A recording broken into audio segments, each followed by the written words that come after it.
Milo of Croton was an ancient Greek strongman and wrestler who lived around 2,500 years ago in the city of Croton in southern Italy. He was a six-time champion wrestler at the ancient Greek Olympic Games. The story though goes that one day Milo was walking near his house when he stumbled upon a newborn calf.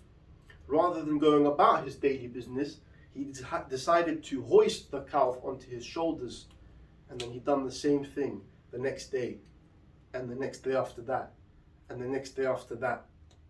For weeks and months and years, he carried this calf.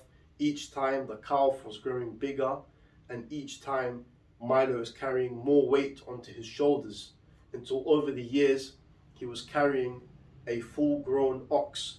Now, the core principles of strength training and muscle building are perfectly encapsulated in the story of Milo of Croton. He followed a training regimen characterized by slow incremental increases in weight that added up over the weeks, months and years. Now, the fitness industry is rife with unnecessary complexity and thousands of different experts giving conflicting reports. In my 6 years of training, I've realized that it's much more important to master the fundamentals than to get bogged down in the minor little details, the trifles. So let's discover the three hidden core principles in the story of Milo of Croton.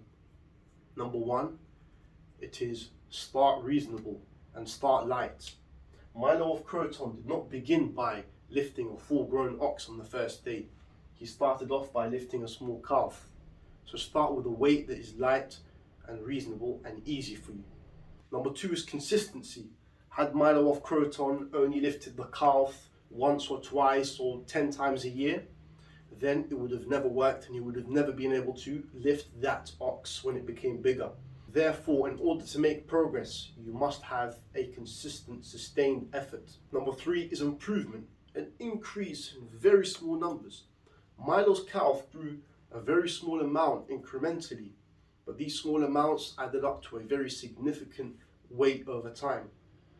For example, it will be the same for you and me in the gym. Let's say with squats, add just 1 kilo each week.